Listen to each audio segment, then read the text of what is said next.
Students, आपण 11th स्टँडर्डचं biology start करणार आहे.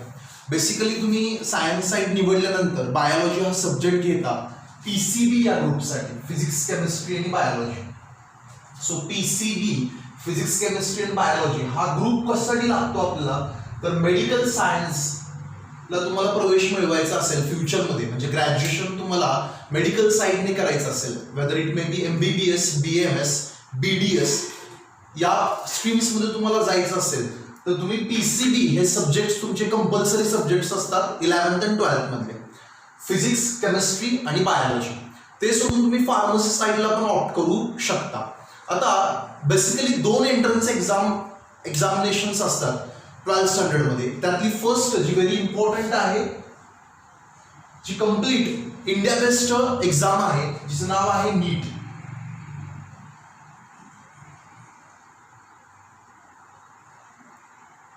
सो नीट एक्झामिनेशन म्हणजे नक्की काय, तर नीट एक्झामिनेशन मध्ये तुम्हाला total 720 मार्क्सचा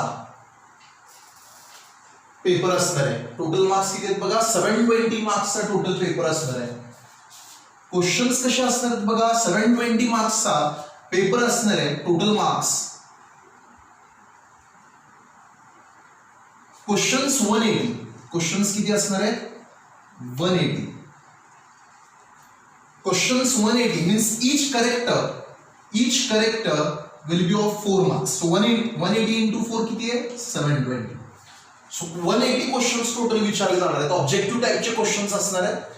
180 questions, each question will be of 4 marks. प्रत्येक क्वेश्चन 4 मार्क्स असणार आहे. सो टोटल किती मार्क्स असणार, 720 मार्क्स.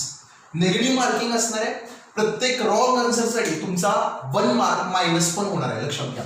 आता हे जे 180 क्वेश्चन्स आहेत हे डिवाइड कसे होतात बघा, फिजिक्स केमिस्ट्री आणि बायोलॉजी, फिजिक्स केमिस्ट्री आणि बायोलॉजी याच्यामध्ये डिवाइड कसे होतात बघा.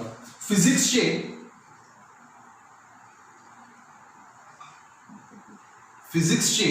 45 टोटल क्वेश्चन्स असतात. केमिस्ट्रीचे पण 45 टोटल असतात, ज्यामध्ये दोन्ही इन्क्लूड आहेत. फिजिक्सचे 45 जे आहेत त्याच्यामध्ये फिजिक्स 1 चे काही चॅप्टर्स असणार आहेत आणि फिजिक्स 2 चे काही चॅप्टर्स असणार आहेत. बोथ द इयरचे 11th आणि 12th दोन्ही वर्षाचे काही चॅप्टर्स फिजिक्स मध्ये असणार आहेत. केमिस्ट्री मध्ये पण तसंच आहे. केमिस्ट्री 1 आणि केमिस्ट्री 2 म्हणजे इनऑर्गॅनिक केमिस्ट्री आणि ऑर्गॅनिक केमिस्ट्री या दोन्हीचे मिळून 45 क्वेश्चन्स अवेलेबल असणार. सो फिजिक्सचे 45, केमिस्ट्रीचे 45 आणि बायोलॉजी जो सर्वात इम्पॉर्टंट पार्ट आहे, तुम्हाला मेडिकल सायन्सला जायचं असेल तर त्याचे सर्वात जास्त क्वेश्चन्स असणार, म्हणजे त्याचे 90 क्वेश्चन्स असणार, ज्याच्यातले 45 बॉटनीचे असतील आणि 45 झूलॉजीचे असणार आहेत. 45 बॉटनीचे असणार आहेत आणि 45 झूलॉजीचे असणार आहेत.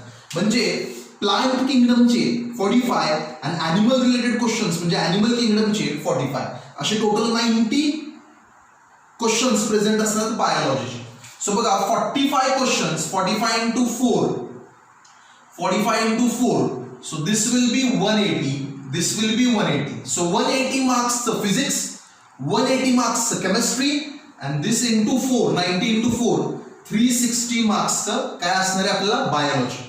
360 मार्क्स बायोलॉजी, त्याच्यापैकी 180 मार्क्स बॉटनी असणार आहे, 180 मार्क्स झूलॉजी असणार आहे. म्हणजे क्वेश्चन्स डिवाइड कसे झालेत बघा, 180 क्वेश्चन्स जे आहेत त्यातले 45 क्वेश्चन्स फिजिक्सचे आहेत, म्हणून 45 into 4, 180 मार्क्स फिजिक्सचे आहेत. केमिस्ट्रीचे पण 45 क्वेश्चन्स आहेत, 45 into 4, 180 मार्क्स केमिस्ट्रीचे आहेत. बायोलॉजीचे टोटल 90 क्वेश्चन आहेत सर्वात जास्त, 90 into 4, 360 मार्क्सचं बायोलॉजी, म्हणजे 720 out of half the section is of biology. 720 total marks आहेत, त्यातले 360 मार्क्स ॲट मोस्ट कशाचे आहेत, बायोलॉजीचे. सो तुम्हाला इथे लक्षात आलं असेल की आपण मेनली कशावर कॉन्सन्ट्रेट केलं पाहिजे, बायोलॉजीवर सर्वात जास्त कॉन्सन्ट्रेट केलं पाहिजे, as it is allotted as 360 marks and total 90 questions are there, each question for 4 marks. 90 मधले 45 क्वेश्चन बॉटनीचे आहेत आणि 45 झूलॉजीचे आहेत. लक्षात आलं. सो ही नीट एक्झामिनेशन आहे, जे मेडिकल साईडला जायचं आहे ज्यांना ते ही एक्झाम प्रेफर करणार आहेत. 11th आणि 12th मध्ये दोन्ही मिळून हे प्रिपरेशन केलं पाहिजे, तेव्हा नीट एक्झामिनेशन क्वालिफाय करण्यासाठी आपण वाटचाल करू शकतो. 11th आणि 12th दोन्हीचा सिलेबस या PCB मध्ये असणार आहे. फिजिक्स मध्ये पण दोन्ही सिलेबस असणार आहेत. 11th चे काही चॅप्टर्स, 12th चे काही चॅप्टर्स केमिस्ट्री पण सेम तेच आहे आणि बायोलॉजीमध्ये पण तसंच 11चे काही चॅप्टर्स आणि 12th स्टँडर्डचे काही चॅप्टर्स असणार आहेत. ओके, आता नीट सोडून आपल्या महाराष्ट्र स्टेटची एक सीईटी पण असते. म्हणजे पीसीबी तुम्ही सिलेक्ट केला, स्पेशल सब्जेक्ट तुमचे सिलेक्ट केले, ग्रुप सिलेक्ट केला तुम्ही 11-12 ला, तर फर्स्ट नीट एक्झामिनेशन तर आहे जी इंडिया वाईड एक्झामिनेशन आहे. पण तुम्हाला महाराष्ट्राची सीईटी द्यायची असेल तर ती पण अवेलेबल आहे. म्हणजे MHT CET with the group PCB is also available. MHT CET with the group PCB is also available. त्याच्यामध्ये ही टोटल एक्झाम 200 मार्क्सची असते. ही जी एक्झाम आहे ती किती मार्क्सची असते? 200 मार्क्सची. 200 मार्क्स पैकी 100 क्वेश्चन्स असतात बायोचे, बायोलॉजीचे 100 क्वेश्चन्स असतात 100 मार्क्सला, 1 मार्क इच. बायोलॉजीचे 100 क्वेश्चन्स असतात 100 मार्क्सला, 1 मार्क इच. फिजिक्सचे 50 क्वेश्चन्स असतात 50 मार्क्सला, सो 1 मार्क इच. आणि केमिस्ट्रीचे पण 50 क्वेश्चन्स असतात 50 मार्क्सला, 1 मार्क इच. सो असं टोटल 100 + 50 150, 150 + 50 200. क्वेश्चन्स पण 200 आणि मार्क्स पण 200. सो प्रत्येक क्वेश्चनला एकच मार्क आहे. 100 बायोलॉजीचे क्वेश्चन असतील त्यातले 50 बॉटनीचे असतात, 50 झूलॉजीचे असतात आणि टोटल मार्क्स 100 मार्क्स आहेत. सो प्रत्येक क्वेश्चनला एकच मार्क अलॉटेड आहे. 50 फिजिक्सचे क्वेश्चन आहेत, प्रत्येक क्वेश्चनला एकच मार्क अलॉट, सो 50 मार्क्स. आणि केमिस्ट्रीचे पण 50 आहेत, प्रत्येक क्वेश्चनला एकच mark allot, so 50 marks. So total मिळून 200 मार्क्स आणि टोटल मिळून क्वेश्चन्स पण किती असणार आहे? 200 questions. So 200 questions will give you 200 marks. Okay, आता ह्याच्यामध्ये निगेटिव्ह मार्किंग नसणार आहे. जसं नीट एक्झामिनेशन मध्ये फॉर इच रॉंग आन्सर तुम्ही अटेम्प्ट करताना करेक्टच अटेम्प्ट करायचं आहे. उगाच तुम्ही काहीतरी अंदाजाने रॉंग अटेम्प्ट केला, अंदाजाने अटेम्प्ट केला आणि तो रॉंग आला तर निगेटिव्ह मार्किंग आहे. बट महाराष्ट्राची जी सीईटी असते पीसीबीची त्याच्यामध्ये निगेटिव्ह मार्किंग नसतं. म्हणजे हे 200 क्वेश्चन तुम्ही सगळे अटेम्प्ट करू शकता. याच्यातला तुमचा कुठला चुकला जरी तरी त्याचे मार्क्स मायनस होणार नाही. सो लक्षात आले, या 2 एक्झामसाठी तुम्ही प्रिपरेशन करू शकता. त्याच्यातली obviously the toughest exam is NEET than the MHT CET. या नीट एक्झामिनेशनचा यूज करून तुम्ही इंडियामधल्या कोणत्याही टॉपच्या मेडिकल कॉलेजला ऍडमिशन घेऊ शकता. But MHT CET PCB group ठेवून तुम्ही जर ही सीईटी दिली महाराष्ट्र बोर्डची तर तुम्हाला फक्त महाराष्ट्राच्या कॉलेजेसमध्ये ऍडमिशन मिळू शकणार आहे. सो तुम्हाला इंडिया वाईडच्या कोणत्याही टॉपच्या कॉलेजला ऍडमिशन मिळवायचं असेल मेडिकल साईडच्या तर तुम्हाला नीट ही एक्झाम द्यावी लागेल आणि त्या एक्झामसाठी तुम्हाला डे 1 पासून प्रिपरेशन करावं लागेल. फिजिक्स, केमिस्ट्री आणि बायोलॉजी या विषयांचं. त्याच्यामध्ये तुम्हाला डेली 8 आवर्स तर वर्किंग करावंच लागेल. डेली तुमचं रिव्हिजन झालं पाहिजे, रोजच्या रोज तुम्ही कंटिन्युअसली अभ्यास केला पाहिजे. कन्सिस्टन्सीमध्ये जरा जरी ब्रेक झाला तर तुम्हाला या कॉम्पिटेटिव्ह एक्झाम्स क्रॅक करता येणार नाहीत, कारण त्याचा सिलेबस खूपच टफ आहे आणि 11-12 दोन्ही इन्क्लुडेड. बऱ्याच वेळेस मुलांचं होतं 11th मध्ये आपण रिलॅक्स राहूया, एवढं काही इम्पॉर्टंट नाहीये, आणि 12th मध्ये जागे होतात. पण तसं चालणार नाहीये. 12th आणि 11th दोन्ही सिलेबस इन्क्लूड झालेला आहे. त्याच्यामुळे तुम्हाला 11th फर्स्ट डे पासूनच प्रिपरेशन प्रॉपर करावं लागेल तर तुम्हाला ही एक्झाम क्रॅक होणार आहे. ओके, सो आता आपण बायोलॉजीचा पार्ट स्टार्ट करणार आहे. बायोलॉजीचा पार्ट स्टार्ट करूया. Half of the syllabus is of the NEET is from 11th standard. त्यातले काही चॅप्टर्स आपण डिस्कस करूया. NCERT मध्ये पण तेच चॅप्टर्स आहेत आणि आपल्या महाराष्ट्राच्या स्टेट बोर्ड मध्ये पण तेच आहेत. तुम्ही दोन्ही बुक्स रेफर करायचे आहेत. दोन्ही बुक्स मधून मॅक्सिमम नॉलेज किती ग्रॅप करता येईल ते करायचं आहे. So reading is very important. Reading important आहे, सगळे चार्ट्स इम्पॉर्टंट आहेत, क्लासिफिकेशनचे चार्ट्स इम्पॉर्टंट आहेत, diagrams are also important. So diagrams important आहेत बायोलॉजीचे, क्लासिफिकेशनचे चार्ट्स इम्पॉर्टंट आहेत. त्याच्यानंतर रीडिंग जेवढं तुम्ही कराल आणि जेवढे स्वतः नोट्स बनवाल तुमच्या इझियर मॅनरमध्ये, पब्लिकेशन्स खूप अवेलेबल आहेत. आपण इथे क्लासमध्ये पण खूप डिटेलमध्ये जाणार आहे. बट जेवढे तुम्ही रेफरन्स जास्त कराल तेवढा तुम्हाला फायदा होणार आहे. म्हणजे hard work is very necessary. Hard work and self study is very necessary. So आपण 11th स्टँडर्डचं बायोलॉजी स्टार्ट करूया. फर्स्टली मी कोणते चॅप्टर्स आहेत आपल्याला 11th स्टँडर्डमध्ये बायोलॉजीचे ते बघणार आहे. तेच चॅप्टर NCERTला पण आहेत आणि आपल्या स्टेट बोर्डला पण आहेत. त्यातला फर्स्ट चॅप्टर आहे लिव्हिंग वर्ल्ड. जो चॅप्टरचं नाव मी इथे लिहिलंय बघा, लिव्हिंग वर्ल्ड म्हणजे काय आहे.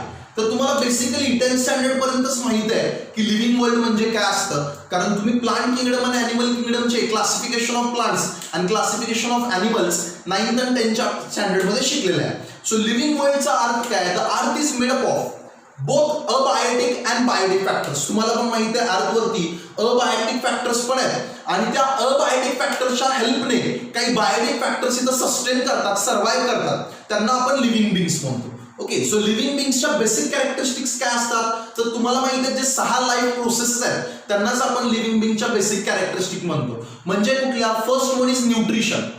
Every living being performs nutrition. तुम्हाला माहित आहे त्यांना काहीतरी खावं लागतं आणि ते डायजेस्ट करून स्वतःच्या बॉडीमध्ये कन्वर्ट करायला लागतं. ओके, पण आता इथं 11th मध्ये न्यूट्रिशन म्हणण्याऐवजी शब्द कुठले वापरतोय बघा मी? For the survival purpose. न्यूट्रिशनच्या ऐवजी मी वर्ड कोणता यूज करतोय नीट लक्ष द्या. Nutrition is an important life process or the characteristic असं आपण 10th स्टँडर्ड पर्यंत बोललो. आता मी 11th स्टँडर्ड मध्ये काय म्हणणार आहे? न्यूट्रिशन म्हणजेच काय तर कॅटाबॉलिझम आणि अनाबॉलिझम. काय बघा दोन नवीन words. Non living things do not perform catabolism और anabolism whereas living beings perform catabolism and anabolism. What is mean by catabolism and anabolism? तर सर्व्हाइव्ह करण्यासाठी कुठले ना कुठले बायोलॉजिकल प्रोसेसेस आणि केमिकल चेंजेस आपल्या बॉडीमध्ये घडत असतात.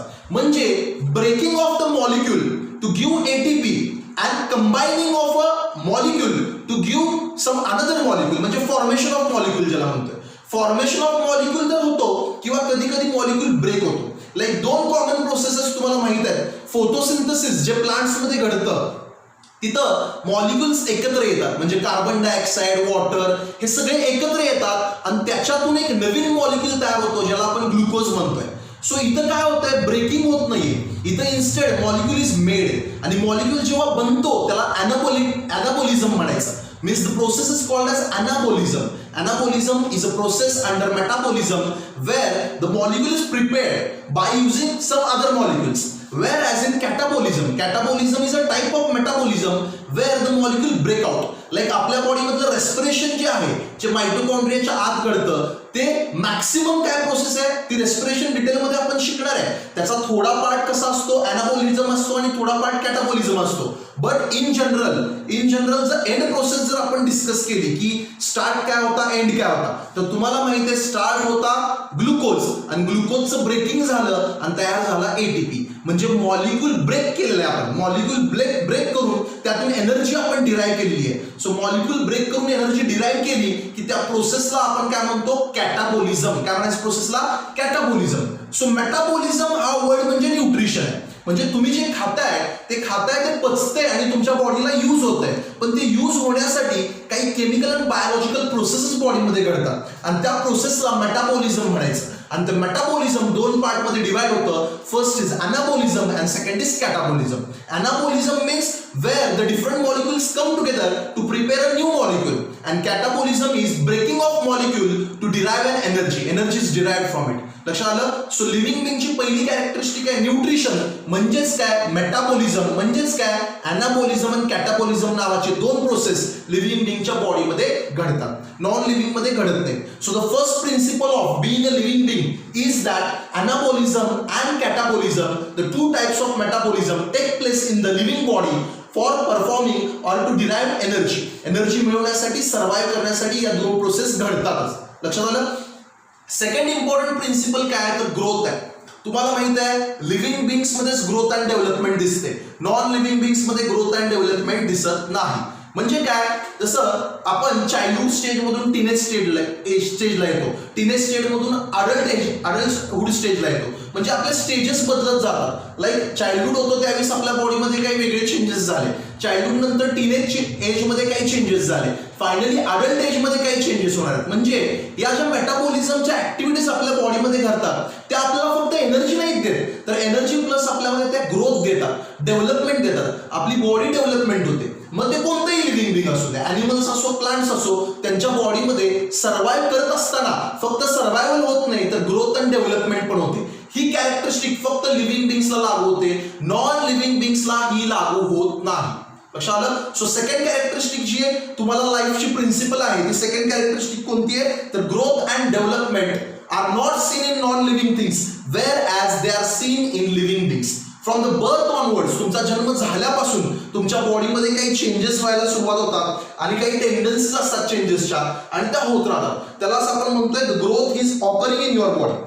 पण मला सांगा नॉन लिव्हिंग थिंग्स असतील स्टोन्स वगैरे त्याच्यामध्ये तुम्हाला कुठेही दिसणार नाही स्टोन सॉइल्स मध्ये ग्रोथ घडतीये किंवा डेव्हलपमेंट होत आहे असं तुम्हाला काही दिसणार नाही. हे प्रोसेसेस त्यांच्यात दिसत नसतात. समजलं?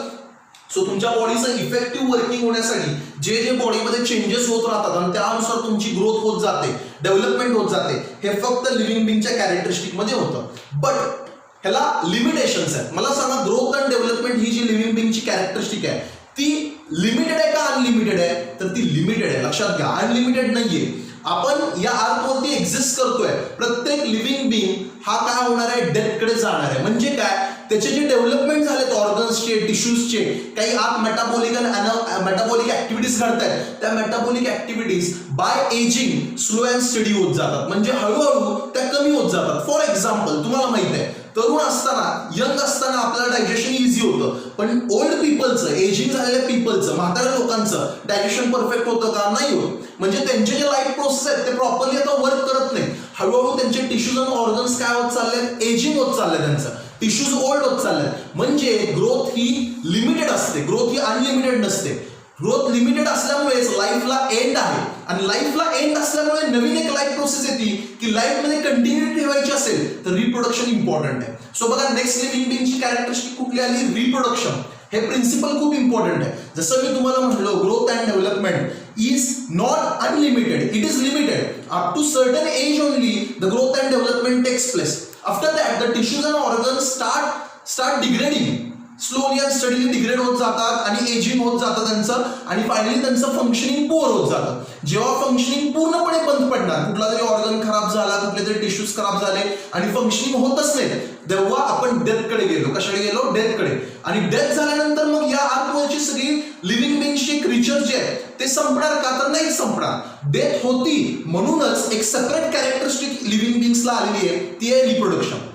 डेथ झाल्यानंतर या आर्थवरचे सगळे लिव्हिंग बिंग्स एक्सटिंक्ट होऊ नये याच्यासाठी लिव्हिंग बिंगकडे एक प्रोसेस आहे ज्याचं नाव रिप्रोडक्शन आहे. म्हणजे लाईफमध्ये कंटिन्युटी ठेवायची असेल, म्हणजे ह्युमन बिंग्स या आर्थवर नेहमीच राहायचे असतील, ह्युमन बिंग्स पूर्णपणे इरॅडिकेट किंवा एक्सटिंक्ट होऊन द्यायचे नसतील, तर काय गरजेचं आहे? रिप्रोडक्शन गरजेचं आहे. So reproduction is a life process where it may be a sexual or asexual kind of reproduction where a living being can give birth to the next generation and the life can continue. So this is also principle of living world. हे पण characteristic कोणाची आहे? Living वर्ल्डची आहे. समजलं? काही असतात, काही प्रकारचे रिप्रोडक्शन एक इम्पॉर्टंट कॅरेक्टरिस्टिक नाही मानलं जात, कारण काही ऑर्गॅनिझम्स मध्ये रिप्रोडक्शन होत नाही. फॉर एक्झाम्पल, डॉंकी अँड हॉर्सचं जे हायब्रिड क्रॉस असतो, डॉंकी आणि हॉर्सचा, तो जो असतो त्याच्यामध्ये रिप्रोडक्शन होत नाही. म्हणजे ते डॉंकी आणि हॉर्सचा हायब्रिड क्रॉस निर्माण होऊ शकतो, डेव्हलप होऊ शकतो, बर्थ पण घेऊ शकतो, पण बर्थ घेतल्यानंतर त्याचे जे सेक्स ऑर्गन्स आहेत ते डेव्हलप होत नाहीत आणि त्याच्यामध्ये ॲबिलिटी नसते परत रिप्रोड्यूस करण्याची. तसंच तुम्हाला हनीबीजचे पण काही प्रकार माहिती आहेत, लाईक वर्किंग हनीबीज असतात. ते हनीबीज पण रिप्रोड्यूस करत नाहीत, त्यांचं काम फक्त वर्किंगसाठी झाल्यासारखं असतं. सो काही ऑर्गॅनिझम्स आहेत ज्यांच्यामध्ये रिप्रोडक्शनची ॲबिलिटी वीक असते किंवा होत नाही. बट तरी पण आपण असं म्हणू शकत नाही की reproduction is not important life process. Reproduction is important life process and important principle of living. लक्षात आलं? सो काही इथे कॅरेक्टरिस्टिक्स आपल्याला चॅप्टर मध्ये दिले, that is basic principles of living world. तर पहिली बेसिक प्रिन्सिपल कोणती आहे? That for energy purpose anabolism and catabolism, the two parts of metabolism has to be done in the body.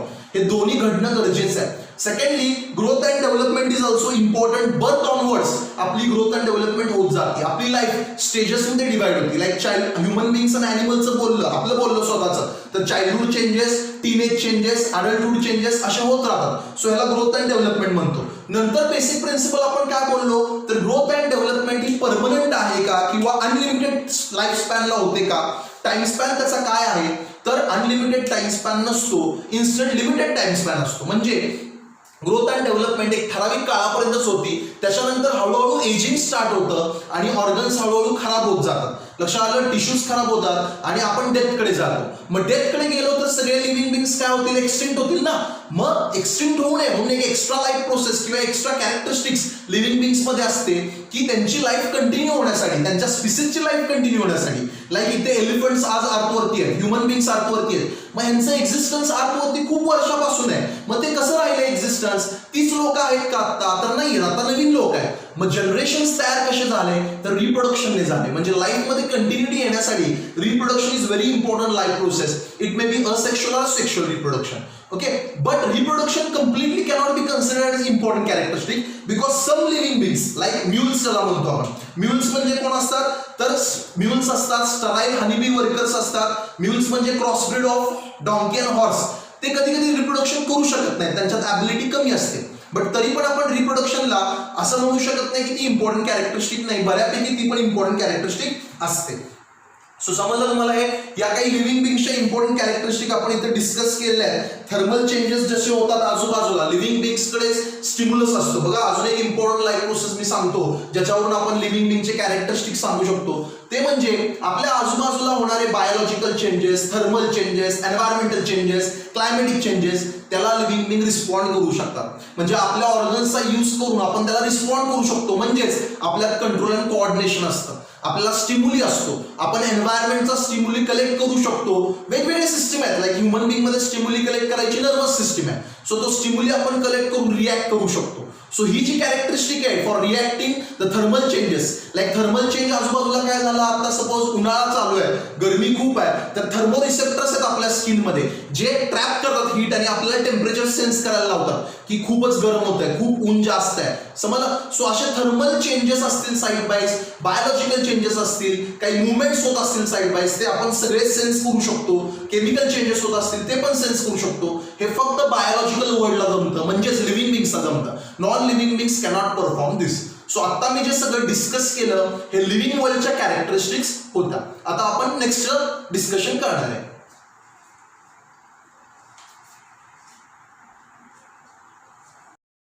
Living वर्ल्डचे कोणते characteristics किंवा principles आपण आता discuss केले. First principal काय होतं आपलं बघा. The first principle was energy is required for survival. Energy is required for survival. Energy is required for survival म्हणजे आपण न्यूट्रिशन बद्दल बोलतोय. म्हणजे कुठल्या प्रोसेस बद्दल बोलतोय. Molecules have to be breaked out और molecules have to be created. Okay, so metabolism occurs in the body. फक्त लिव्हिंग बॉडीज मध्ये मेटाबॉलिझम घडतं, म्हणजेच त्याचे दोन प्रकार घडतात. एक आहे कॅटाबॉलिझम आणि एक आहे anabolism. So these are two important processes for the energy purpose, that is growth survival purpose. So energy is required for survival and for that we have to consume something. It has to break down into new substances or sometimes a new substances has to be formed by using some other substances, like molecules come together to form a new molecule or sometimes molecules break out and या प्रोसेसला आपण metabolism म्हणतो. So ही living बिंग्सची एक important principal आहे. फक्त living बिंग्स मध्ये metabolism दिसणार आहे आपल्याला, समजलं. तसंच आपण सेकंड काय म्हणलो, ग्रोथ अँड डेव्हलपमेंट. बर्थ घेतल्यापासून तुमच्या बॉडीज मध्ये ग्रोथ अँड डेव्हलपमेंट दिसायला स्टार्ट होते. म्हणजे कुठलाही लिव्हिंग क्रिएचरने बर्थ घेतली त्याच्या बॉडीमध्ये ग्रोथ अँड डेव्हलपमेंट स्टार्ट होते. सो त्याच्यासाठी लागणारे काही इम्पॉर्टंट प्रोसेस बॉडीमध्ये होत राहतात ग्रोथ अँड डेव्हलपमेंटच्या. वेगवेगळ्या स्टेजेस मधून लाईफ जात असते. त्या स्टेजेस मधून लाईफ जात असताना त्याच्यामध्ये बॉडीमध्ये ग्रोथ होते आणि डेव्हलपमेंट पण होणार आहे. But he growth and development कशी असते, it's not unlimited, it's a limited kind of growth. म्हणजे काहीतरी स्पॅन आहे त्याचा, फिक्स्ड स्पॅन आहे त्या ग्रोथचा. असं काही अनलिमिटेड टाईपचं नाही की नेहमीच होत राहील. काहीतरी फिक्स स्पॅन असणार, तिथपर्यंत ग्रोथ होणार आहे. ती ग्रोथ झाल्यानंतर फायनली एजिंग पण होणार आहे. म्हणजे मेटाबॉलिझम ऍक्टिव्हिटीज एंड होत जातील, will slow down. Metabolism activities slow down होणार आहेत, हळूहळू त्या एंड होणार आहेत. त्याच्यामध्ये एवढं परफॉर्मन्स चांगलं होणार आहे. जसं मी म्हाताऱ्या माणसांचं मगाशी एक्झाम्पल दिलं, त्यांच्यामध्ये डायजेशन प्रोसेस प्रॉपर होत नाही. म्हणजे काही मेटाबॉलिक ऍक्टिव्हिटीज स्लो डाऊन होतील आणि हळूहळू त्या कमीच होऊन जातील. का कमी होऊन जातील, कारण ही ग्रोथ अँड डेव्हलपमेंट जी आहे ना ती लिमिटेड आहे. ती लिमिटेड काइंड ऑफ ग्रोथ आहे, फिक्स स्पॅन पर्यंत. त्याच्यानंतर काय होतं, एजिंग होतं, which leads to ageing. Ageing व्हायला सुरुवात होतं. म्हणजे जे टिश्यूज आहेत, जे ऑर्गन्स आहेत, ते हळूहळू काय होत जातात, खराब होत जातात. ते खराब होत जाणार, म्हणजे एजिंग व्हायला सुरुवात होणार आहे. आणि एजिंग एकदा झालं की कुठलं प्रिन्सिपल होणार आहे, metabolism activities will slow down and eventually they will stop. And whenever metabolism activities will stop, तेव्हा डेथ होणार आहे. व्हेनेवर मेटाबॉलिझम ऍक्टिव्हिटीज स्टॉप होणार म्हणजे बॉडीची प्रोसेसिंग स्टॉप होणार आहे, तेव्हा काय होणार आहे, डेथ होणार आहे, which will lead to death. So death त्यानंतर energy required for survival, growth, development, हे सगळे कोणाचे प्रिन्सिपल आहेत? लिव्हिंग वर्ल्डचे प्रिन्सिपल आहेत. म्हणजे लिव्हिंग बिंग्स मध्येच हे कॅरेक्टरिस्टिक्स बघायला भेटतात आपल्याला. आता मला सांगा, डेथ जर झाली तर सगळे एक्सटिंक्ट होऊन जाईल ना, सगळे एक्सटिंक्ट होऊन जाईल, एक्सटिंक्शन चालणार नाही. सगळे एक्सटिंक्ट झालं तर लाईफ कशी कंटिन्यू होईल या अर्थवरती? सो लाईफ कंटिन्यू होण्यासाठी एक फोर्थ इम्पॉर्टंट कॅरेक्टरिस्टिक्स किंवा प्रिन्सिपल आहे reproduction. Reproduction is a important principle of life where similar kind of living being or a creature is developed by the previous generation. पूर्वीच्या जनरेशनच्या पासून आपल्याला next जनरेशनला एक त्या सिमिलर काइंडचा एक ऑर्गॅनिझम डेव्हलप होणार, ज्याला आपण रिप्रोडक्शन म्हणतोय, जे दोन्ही प्रकारे असू शकतं, असेक्शुअल असेल किंवा सेक्शुअल असेल. लक्षात आलं? आता reproduction is not that important life principle because some organisms do not show a proper kind of reproduction. Like mules नावाचा एक अॅनिमल आहे जो क्रॉसब्रीड आहे डॉंकी अँड हॉर्सचा, त्याच्यामध्ये हे रिप्रोडक्शन दिसतच नाहीये. त्याचे ऑर्गन्स स्टराईल असतात, म्हणजे रिप्रोडक्टिव्ह ऑर्गन्स त्याचे स्टराईल आहे, तो स्टराईल आहे स्वतः, रिप्रोडक्टिव्ह ऑर्गन्स डेव्हलप नाहीयेत, सो तो रिप्रोडक्शन करू शकणार नाही. हनीबीज पण आहेत, काही वर्कर हनीबीज ज्याला म्हणतो आपण, त्या पण स्टराईल आहेत, ते पण रिप्रोडक्शन करण्यामध्ये ॲबिलिटी कमी असते. So reproduction is not that important life principle, but बाकीचे तर आहेतच इम्पॉर्टंट लाईफ प्रिन्सिपल. तसंच फिफ्थ वन आपण म्हणतोय, जी पण खूप इम्पॉर्टंट आहे, की आपल्या आजूबाजूला होणारे thermal changes, chemical changes, biological changes काही असतील ते आपण सेन्स करू शकतो. ते आपण काय करू शकतो? सेन्स करू शकतो. म्हणजे आपल्यामध्ये जसं स्टिम्युली आहे, responsiveness to stimuli, responsiveness to stimuli म्हणजे control and coordination of body, ही पण इम्पॉर्टंट लाईफ प्रोसेस आहे किंवा हे पण एक बेसिक प्रिन्सिपल आहे. Whatever the changes are occurring around ourselves means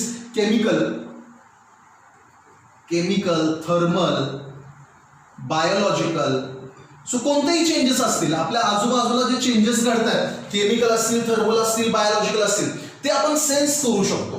ते आपल्याला समजणार आहेत, आपलं रेग्युलेशन त्यानुसार चालतं, त्या चेंजेस अनुसार आपण अपडेशन करत राहतो. त्या चेंजेस अनुसार आपल्या बॉडीमधले प्रोसेसेस काय होत राहतात, त्याच्यावर इफेक्ट पडतो त्या प्रोसेसवरती. सो याचा अर्थ काय, तर आपली बॉडी ते सेन्स करू शकते. लक्षात आलं का? सो त्याला आपण कंट्रोल अँड कोऑर्डिनेशन म्हणतोय किंवा responsiveness to stimuli. So these are some common principles which are the characteristics of only living beings. Non-living beings do not show these principles. Okay, आता आपल्याला लिव्हिंग वर्ल्डचे तर प्रिन्सिपल्स तर समजलं, but लक्षात घ्या, living world शिकणे एवढं सोपं नाहीये. लिव्हिंग वर्ल्ड ही खूप मोठी बायोडायव्हर्सिटी आहे. बायोडायव्हर्सिटी म्हणजे काय? बायोलॉजीमध्ये व्हेरिएशन खूप आहे, खूप सारे स्पीसीज, मग ते प्लांट असेल, ॲनिमल्स असतील, मायक्रोब्स असतील, खूप सारे स्पीसीज या अर्थवरती प्रेझेंट आहे आणि त्यांना स्टडी करणं एवढं सोपं नाहीये. सो त्यांना स्टडी करण्याची एक सोपी मेथड सर्वात कोणती आहे, तर क्लासिफाय करायचं. Classification is very easiest method. तुम्हाला कोणताही स्टडी करायचा असेल तर क्लासिफिकेशन इझिएस्ट का पडतं बघा. जसं आता तुमच्या शेल्फमध्ये तुम्ही सब्जेक्टचे जे बुक्स आहेत हे सेपरेटली ठेवणार आहे. फिजिक्सच्या वेगळ्या कप्प्यामध्ये ठेवणार आहे, केमिस्ट्री वेगळ्या कप्प्यामध्ये ठेवणार आहे, बायोलॉजी वेगळ्या कप्प्यामध्ये ठेवणार आहे, मॅथमॅटिक्स असेल तर ते पण वेगळ्या कप्प्यामध्ये ठेवणार आहे. सो तुम्ही प्रत्येकाला एक जागा करून दिलेली आहे. तुम्ही कुठल्या शॉपमध्ये गेला तर शॉपमध्ये पण कसं सिग्रिगेट किंवा कॅटेगराईज करून ठेवल्या जातात वस्तू. लाईक मेडिकल शॉपमध्ये गेला तर औषधं कॅटेगराईज करून ठेवली जातात. या प्रकारची औषधं वेगळ्या ठिकाणी, त्या वेगळ्या प्रकारची औषधं त्या सम डिफरंट पोझिशनला. सो असं कॅटेगराईज करून ठेवायचं. स्टेशनरी असेल तिथे पण तेच बघायला भेटतं. म्हणजे अभ्यास कोणताही असो, कॅटेगरायझेशन, सिग्रिगेशन, सेपरेशन करून आपल्याला ते क्लासिफाय केलं तर खूप इझियर पडणार आहे स्टडी करायला. समजलं? सो बायोलॉजीमध्ये सर्वात इझिएस्ट काय असतं, classify the living world on the earth on the basis of some theories and principles or characteristics. by studying their characteristic, by observing their characteristic, using some knowledge based आणि थोडेसे research करून आपण त्यांना categorise करून टाकायचं. लक्षात आलं? जेवढं कॅटेगराईज करेल आणि वेगवेगळ्या सेक्शन्स मध्ये डिवाइड करेल तेवढं आपल्याला त्याला स्टडी करणं इझी जातं. आणि हा स्टडी फक्त बायोसाठीच लागत नाही, तर ऍग्रिकल्चर फील्ड, मेडिसिनल फील्ड, बऱ्याच फील्ड्स मध्ये हा अभ्यास लागतो. इट्स नॉट नेसेसरी दॅट तो बायोमध्ये लागेल.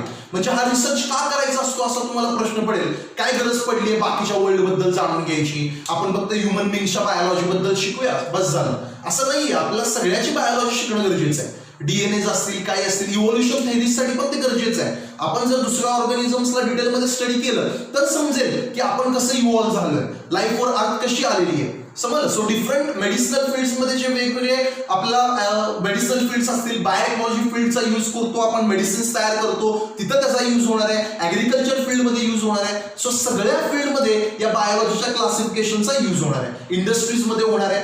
समजलं. So it is very important, not just for biology, but it is important for other fields also. So to study the living world, it is very easier, or it is the approach should be easier that let us classify them. And the classified such a science आहे त्याला taxonomy म्हणायचं. So taxonomy is the science of classifying the different sections. जसं आपण 9वी-10वी मध्ये plant classification आणि animal classification केलं होतं. Plant classification into cryptogams and phanerogams, animal classification into chordates and non chordates, हे तुम्हाला आठवत असेल.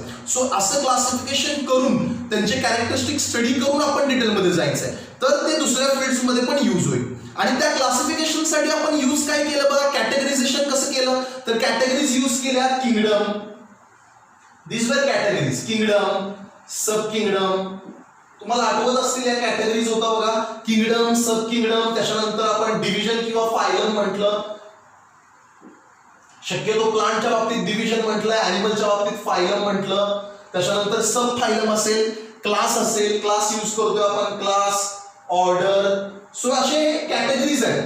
या कॅटेगरीज मध्ये आपण क्लासिफिकेशन करायचं, समजलं. आणि ते क्लासिफिकेशन केल्यानंतर आपण त्यांना बायनॉमियल नॉमेनक्लेचर पण दिलेलं आहे प्रत्येक स्पीसीसला, म्हणजे जीनस आणि स्पीसीज. ऑर्डर नंतर काय आला, जीनस, स्पीसीज. जीनस आणि स्पीसीज म्हणजे त्यांना बायनॉमियल नॉमेनक्लेचर पण दिलंय आपण, म्हणजे त्यांना एक जीनस असं नेम दिलेलं आहे आणि स्पीसीजचं पण नेम दिलेलं आहे. लाईक आपल्या ह्युमन बिंगचं होमोसेपियन आहे, जीनस म्हणजे होमो आहे आणि स्पीसीज म्हणजे आपलं कोणतं आहे, सेपियन आहे. सो होमोसेपियन हे आपलं बायनॉमियल नॉमेनक्लेचर आहे. कार्ल लिनियस नावाच्या सायंटिस्टने ही मेथड शोधून काढली होती. लक्षात घ्या, लोकल नेम्स खूप सारे असतात, प्रत्येक ऑर्गॅनिझमचं लोकल नेम वेगवेगळं आहे, समजलं. तर लोकल नेम्स वेगवेगळे असतात, बट बुक्स मध्ये कन्फ्युजन व्हायला नको. सो बायोलॉजीच्या कोणत्याही बुक मध्ये तुम्हाला बायनॉमियल नॉमेनक्लेचर पाहायला भेटणार. लाईक तुम्ही आता इथे इंडियामध्ये शिकताय, सो तुम्हाला इथं होमोसेपियन असं म्हणलं जातं ह्युमन बिंग्सला. तर असं काही नाही की होमोसेपियन इथेच म्हणलं जातं. तुम्ही फॉरेनला जरी गेला फ्युचरमध्ये एमएस करायला किंवा फ्युचर स्टडी करायला, तर तिथे पण होमोसेपियन हे नाव येणार आहे बायोलॉजीच्या बुक्समध्ये, वेगळे येणार नाही. म्हणजे वर्ल्ड वाईड ऍक्सेप्ट झालेलं आहे. वर्ल्ड वाईड ऍक्सेप्ट झालंय the nomenclature which was given to the living beings and this nomenclature is called as binomial nomenclature. Binomial का, कारण दोन नाव आहेत, पहिलं नाव असतं जीनस आणि दुसरं नाव असतं स्पीसीज. लक्षात आलं. सो हे काय एवढं स्टडी करायचं, तर या सगळ्या स्टडीला टॅक्झॉनॉमी म्हणतात. आणि हे एवढं सगळं स्टडी का करायचं, कारण कॅटेगरायझेशन करूनच आपण या अर्थवरची बायोडायव्हर्सिटी स्टडी करू शकतो, जी खूप मोठी बायोडायव्हर्सिटी आहे. It's not joke. आपण एकटाच नाही अर्थवर, आपल्याबरोबर खूप सारे स्पीसीज या अर्थवरती सर्व्हाइव्ह करत असतात आणि ड्वेल करत असतात. त्या सर्वांबद्दल आपण जाणून घ्यायचं असेल तर आपलं हे क्लासिफिकेशन, हे या प्रकारच्या क्लासिफिकेशनला आपण टॅक्झॉनॉमी म्हणतो. इंटेन्सिव्ह लॅबोरेटरीज, ऍग्रिकल्चर या सगळ्या फील्डमध्ये हे यूज होणार आहे. लक्षात आलं. फक्त बायोलॉजीचा अभ्यास आपण काय फक्त बायोलॉजी फील्ड बद्दलच कन्स्ट्रेंट करत नाही, तर इतर फील्डमध्ये पण त्याचा यूज होत असतो. आता या टॅक्झॉनॉमीच्या व्यतिरिक्त, म्हणजे या क्लासिफिकेशनच्या व्यतिरिक्त अजून काहीतरी हेल्पफुल असतं, म्हणजे एड असतात. एडचं meaning helpful, some help. So taxonomy तर आहेच आपल्याकडे, क्लासिफिकेशन आहे, पण त्या क्लासिफिकेशन मध्ये काही ही सगळी बायोडायव्हर्सिटी स्टडी करण्यासाठी काही एड असतात. ते एड म्हणजे कुठले कुठले असतात. पहिला म्हणजे हर्बेरिया. डिटेलमध्ये बघूया आपण हर्बेरिया म्हणजे काय असतो. हर्बेरियम असं म्हणतात सिंग्युलर फॉर्म मध्ये, हर्बेरिया असं म्हणतात प्लुरल फॉर्म मध्ये, हर्बेरियम म्हणतात. सो तो फर्स्ट एड आहे. बॉटनिकल पार्क्स आहेत, झूलॉजिकल पार्क्स आहेत, बायोडायव्हर्सिटी पार्क्स आहेत. सिमिलरली मोनोग्राफ आहे, त्याच्यानंतर की मोनोग्राफ आहे, मॅन्युअल आहेत, त्याच्यानंतर कॅटलॉग्स आहेत. सो हे डिफरंट एड अवेलेबल आहेत. एड म्हणजे सम हेल्प. एड म्हणजे काय असते, help for classification and to know about the biodiversity on the earth. So ही जी बायोडायव्हर्सिटी आहे, ही अर्थवरच्या बायोडायव्हर्सिटी बद्दल नॉलेज गेन करण्यासाठी एका सर्वसामान्य माणसाला, म्हणजे इट्स नॉट नेसेसरी बायोलॉजिस्टसाठीच हेल्पफुल, ते कॉमन पीपलसाठी पण तो एक एडच आहे. आणि ते एड कोणकोणते आहेत, तर पहिला म्हणजे हर्बेरिया किंवा हर्बेरियम. प्लुरल फॉर्म मध्ये हर्बेरियम, सिंग्युलर फॉर्म मध्ये हर्बेरिया. त्याच्यानंतर बॉटनिकल पार्क्स असतात, बायोलॉजिकल डायव्हर्सिटी बायोलॉजिकल पार्क्स असतात, झूलॉजिकल पार्क्स असतात, म्युझियम्स असतात. हे सगळे अवेलेबल आहेत आपल्याकडे, बऱ्याच ठिकाणी हे डेव्हलप्ड आहे. हे सोडून आपल्याकडे काही technical words, biological words, technical words असतात ते कोणकोणते आहेत तर फर्स्ट इज मॅन्युअल्स. मॅन्युअल्स काय असतात आपण डिटेलमध्ये बघूया. मोनोग्राफ्स काय असतात ते पण डिटेलमध्ये बघणार आहे आपण. मोनोग्राफ्स असतात, मॅन्युअल्स असतात, त्याचं मिनिंग समजून घेणार आहे आपण. आणि ते सोडून आपल्याकडे काय असणार आहे तर ते मॅन्युअल्स रीड कसे करायचे, ते कॅरेक्टराईज कसे करायचं, मॅन्युअलचं नॉलेज कसं गेन करायचं, त्याचे काही रूल्स असतात ते आपण या चॅप्टरमध्ये डिटेलमध्ये शिकणार आहे. So the aids that is help. Aid म्हणजे काय हेल्प. कोणकोणती हेल्प आपल्याला टॅक्झॉनॉमी क्लासिफिकेशन मध्ये लागते तर हेल्प कोणकोणती होऊ शकते, हेल्प कोणकोणती होऊ शकते तर पहिलं म्हणजे हर्बेरिया म्हणजेच हर्बेरियम, त्याच्यानंतर बॉटनिकल पार्क्स, त्याच्यानंतर झूलॉजिकल पार्क्स, ओके, त्याच्यानंतर biodiversity parks.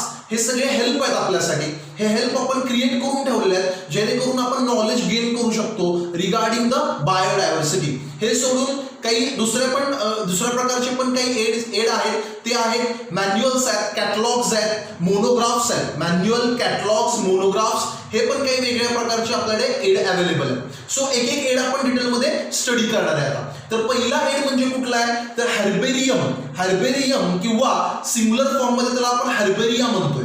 Herbaria singular form मध्ये म्हणजेच हर्बेरियम. सो फर्स्ट एड आपण बघणार आहे आता.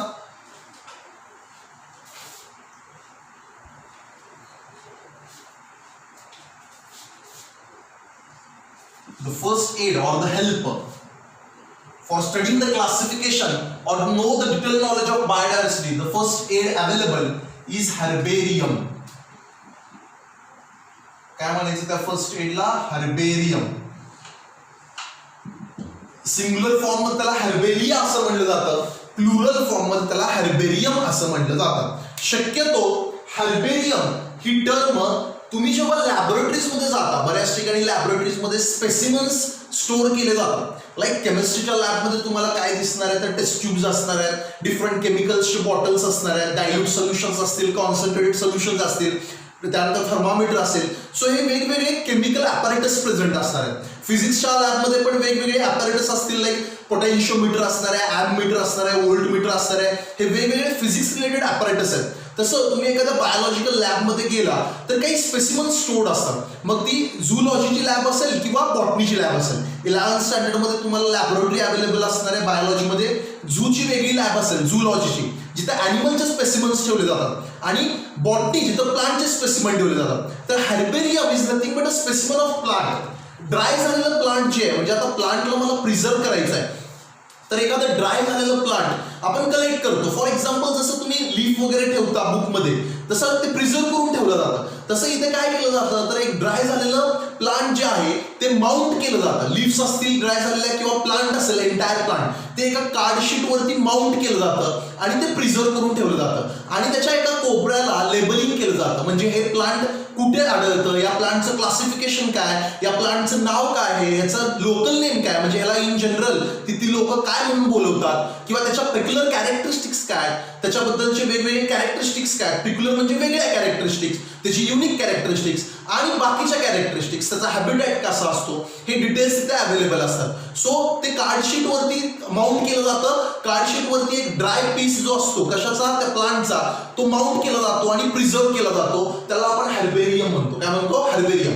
आणि त्याच्यावर डिटेल्स दिले जातात लेबलिंग करून. त्याचं बायनॉमियल नॉमेनक्लेचर म्हणजे त्याचं नाव काय आहे, कशाला तो बिलॉंग करतो, तो कुठं आढळतो, त्याचा हॅबिटॅट कोणता आहे, ते झाड कुठे जास्त अवेलेबल असतं, तसंच त्याच्या पेक्युलर कॅरेक्टरिस्टिक्स, युनिक कॅरेक्टरिस्टिक्स, काय वेगळं पण आहे त्याचं, हे सगळं डिटेलमध्ये मेन्शन्ड असतं. सो याला हर्बेरियम असं म्हणतो आपण. सो एखाद्या कार्डशीट वरती एखाद्या ड्राईड पीस ऑफ प्लांटचा स्पेसिमन ठेवला जातो आणि माउंट केला जातो, त्याला आपण हर्बेरियम म्हणतो. ही जी पद्धत होती हर्बेरियम, प्लुरल फॉर्म काय असतो, हर्बेरिया. सिंगल असेल तर त्याला हर्बेरिया म्हणायचं आणि प्लुरल फॉर्म असतो हर्बेरियम. सिंगलर असेल तर हर्बेरिया असं म्हणायचं सिंगलला, आणि प्लुरल असेल तर काय म्हणायचं, herbarium. So herbarium is nothing but a aid where a plant species is dried up करून ती कार्डशीट वरती माउंट करायची आणि एका कोपऱ्यामध्ये लेबलिंग करून त्याचे डिटेल्स द्यायचे. So this is a method of studying about that plant species. आणि ही मेथड डिवाइस केली होती पहिल्यांदा पिटॉन डी टोर्नफोर्ट. पिटॉन डी टोर्नफोर्ट नावाच्या एका बायोलॉजिस्टने ही मेथड फाइंड केली होती, ज्याला आपण हर्बेरियम असं म्हणतोय. सो हर्बेरियम बद्दल काय कळलं तुम्हाला? A dry specimen of plant is mounted on a card sheet and labelling is done. Mounted on a standard size sheet. कुठली शीट असेल त्याच्यावरती माउंट करायचं आहे स्टँडर्ड साइजची. कुठलं तरी एक स्टँडर्ड त्यांनी नेमून दिलेलं आहे, त्याच्यावर आपण माउंट करायची आणि एका कोपऱ्यामध्ये कॉर्नरला लेबलिंग करायचं. लेबलिंग मध्ये डिटेल क्लासिफिकेशन लिहायचं त्याचं, म्हणजे कुठल्या किंगडमला बिलॉंग करतोय, कुठल्या सब किंगडमला बिलॉंग करतोय, कोणत्या डिव्हिजनला बिलॉंग करतोय, हे डिटेल क्लासिफिकेशन लिहायचं. तसंच त्याच्या पिक्युलर कॅरेक्टरिस्टिक लिहायच्या, त्या स्पीसीजच्या काय वेगळेपण आहे त्याच्यामध्ये कॅरेक्टरिस्टिक्स लिहायच्या. आणि लोकल नेम पण लिहायचं, म्हणजे प्रत्येक झाडाला लोकल नेम पण असतं. लक्षात घ्यायचंय की त्याचं बायोनॉमियल नॉमेनक्लेचर तर लिहायचंच, त्याचं बायोलॉजिकल नेम लिहायचं, प्लस त्याचं लोकल नेम, तो कुठे आढळतो स्पीसीज, कुठे जास्त प्रमाणात असतो, हे सगळे डिटेल्स त्याच्यावर मेन्शन करायचे. सो असे हर्बेरियम्स तुम्हाला कुठे मिळणार आहेत? तर लॅबोरेटरीज मध्ये मिळणार आहेत. बऱ्याच ठिकाणी तसे स्पेसिमन्स ठेवले जातात, तर त्या स्पेसिमन्सला आपण स्टडी करून खूप सारं बायोडायव्हर्सिटी बद्दल शिकू शकतो. So this is the first aid through which we can learn about the biodiversity. ह्याच्यानंतर आपण जाऊया सेकंड एड कडे. सेकंड एड आहे आपला बॉटनिकल गार्डन्स. सर्वांनाच माहित आहे बॉटनिकल गार्डन्स काय असतात ते. सेकंड आहे बॉटनिकल गार्डन्स. सो सेकंड कोण आहे? Botanical gardens. सेकंड एड आहे botanical gardens.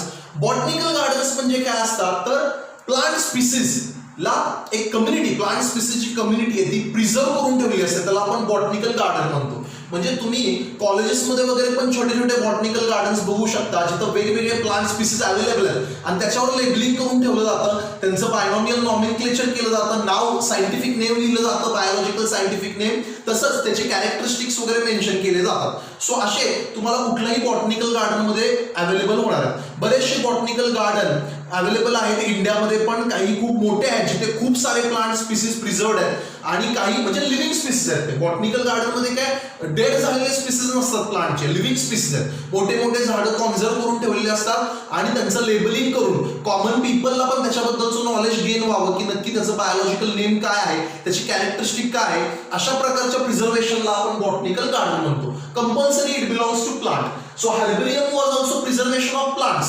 But it is just knowledge based. Herbarium कसा असतो? Knowledge based. तिथं प्लांट ड्राय झालेले असतात, म्हणजे ते प्लांट काय लिव्हिंग मध्ये नसतात, ते प्लांट ड्राय स्पीसीज असतं. ते ड्राय स्पीसीज शीट वरती माउंट केलं जातं फक्त त्याची नॉलेज गेन करण्यासाठी. वेअरएज बॉटनिकल गार्डन मध्ये जे लिव्हिंग प्लांट्स आहेत आताचे करंट लिव्हिंग प्लांट्स, ते डिरेक्टली त्या गार्डन मध्ये ग्रो केले जातात. खूप सारे प्लांट्स असतात, वेगवेगळ्या डायव्हर्सिटीचे प्लांट्स असतात आणि त्यांची माहिती लेबलिंग करून ठेवलेली असते. प्रत्येक झाडाच्या साईडला कुठे ना कुठे ती माहिती अवेलेबल करून दिली असते. कॉमन पीपल जे व्हिजिट करतात किंवा बायोलॉजिस्ट जे आहेत त्यांना ती माहिती उपयोगी पडते. So this is also one kind of aid called as botanical gardens. Botanical garden हा जो सेकंड एड आहे हा पण प्लांटचे स्पीसीज याच्यामध्ये असणार आहे. So plant species collected from different parts of world are grown in a systematic manner. Such kind of garden is called as botanical garden. So botanical garden कशाला म्हणतो आपण? प्लांट स्पीसीज जे वेगवेगळ्या वर्ल्डच्या पार्ट मधून collect केले आणि study purpose साठी एका गार्डन मध्ये त्या सर्वांना प्लांट केलेलं आहे, एका सिस्टमॅटिक मॅनर मध्ये त्यांची ग्रोथ घडवून आणलेली आहे. ओके, सो त्याला आपण बॉटनिकल गार्डन म्हणतो आणि त्याच्यावर लेबलिंग पण केलेलं आहे. त्या लेबलिंग वरती सायंटिफिक नेम पण आहे, तसंच त्या लेबलिंग वरती लोकल नेम म्हणजे कॉमन नेम जे आहे ते पण दिलंय आणि कॅरेक्टरिस्टिक्स पण लिहिल्या जातात. सो त्याला आपण बॉटनिकल गार्डन म्हणतो. This is also one kind of aid for studying the biodiversity on the earth, that is living बीइंग्सचं क्लासिफिकेशन करण्यामध्ये आणि त्याचा नॉलेज गेन करण्यासाठी हे एक एड खूपच उपयोगी आहे. त्याला बॉटनिकल गार्डन्स असं म्हटलं जातं. आता थर्ड एड कडे आपण जाणार आहे. थर्ड एड आहे म्युझियम्स. सो म्युझियम्स बद्दल पण तुम्हाला माहिती आहे काय असतात. म्युझियम्स मध्ये लिव्हिंग क्रिएचर्स नसतात. बघा डिफरन्स बघा की जसं हर्बेरियम मध्ये लिव्हिंग क्रिएचर्स नव्हते, प्लांट ड्राय झालेले प्लांटचे आपण माउंट केले, ड्राय झालेले कम्प्लिटली प्लांट्स आपण त्या शीट वरती माउंट केले. बॉटनिकल गार्डन मध्ये लिव्हिंग प्लांट्स होते जे वेगवेगळ्या वर्ल्डच्या पार्ट मधून कलेक्ट करून एका ठिकाणी प्लांट केलेत आणि स्पेसिफिक मॅनरने सिस्टमॅटिक मॅनरने ग्रो केलेले. बट म्युझियम मध्ये प्लांटचे पण स्पीसीज असतात आणि ॲनिमल स्पीसीज पण असतात, त्यांचे स्पेसिमन असतात. काय असतात? स्पेसिमन म्हणजे ते लिव्हिंग नसतात, ते नॉन लिव्हिंग टाईपचे असतात, म्हणजे डेड झालेले असतात, जे प्रिझर्व करून ठेवलेत. फक्त काय करून ठेवलेत? प्रिझर्व. ते शक्यतो कुठल्या ना कुठल्या सोल्युशन मध्ये प्रिझर्व केले जातात. फॉर्मलिन म्हणजे 10 to 40% ऑफ फॉर्मल्डिहाइड. फॉर्मलिन नावाचं सोल्युशन आहे ज्याच्यामध्ये 10 to 40% ऑफ फॉर्मल्डिहाइड म्हणजे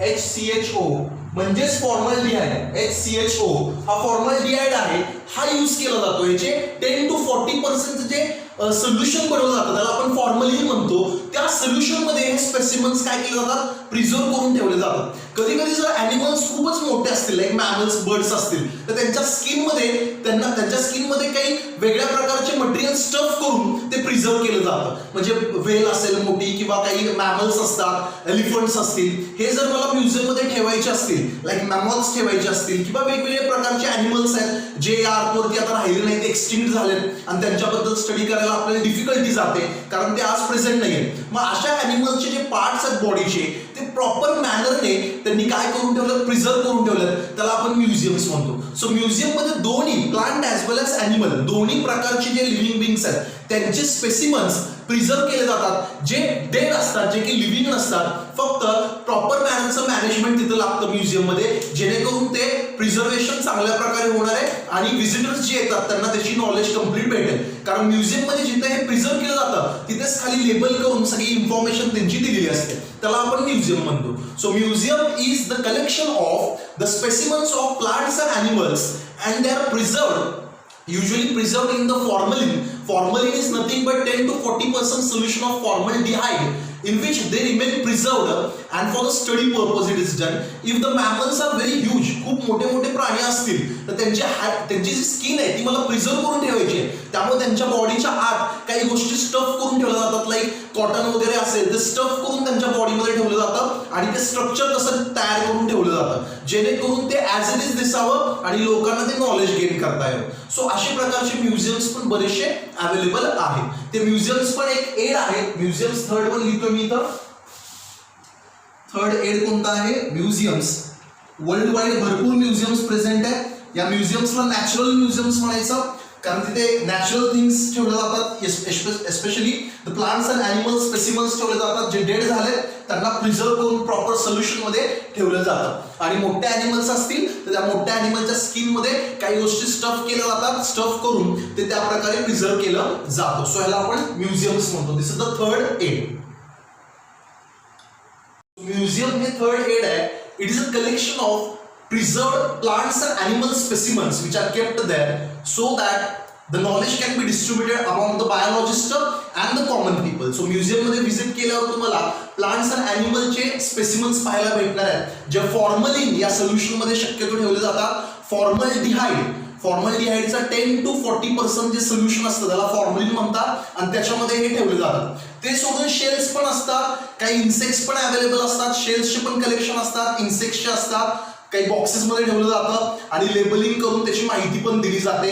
काही मोठे मॅमल्स किंवा बर्ड्स असतात त्यांना स्टफ करून ठेवलं जातं तिथे आणि नॉलेज आपल्याला मिळणार आहे. सो याला टॅक्झिडर्मी असं म्हणतात. म्हणजे हे जे सायन्स आहे म्युझियमचं स्टडी जे आहे, म्युझियम मध्ये हे जे वेगवेगळे स्पेसिमन्स प्रिझर्व करून ठेवले या सायन्सला टॅक्झिडर्मी असं म्हणलं जातं.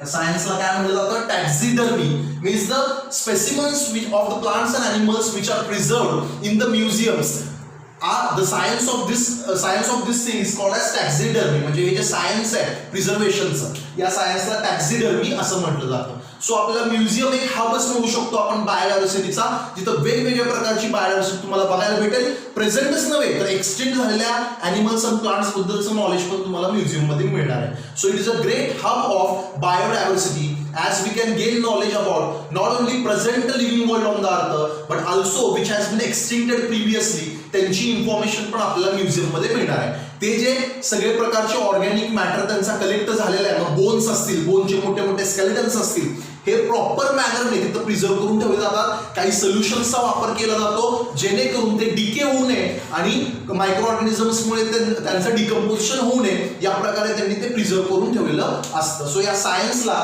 टॅक्झिडर्मी असं म्हटलं जातं. समजलं थर्ड एड म्युझियम. आता आपण फोर्थ एड कडे जाऊया. फोर्थ एड आहे झूलॉजिकल पार्क्स. सो आपण फोर्थ एड कडे जाणार आहे.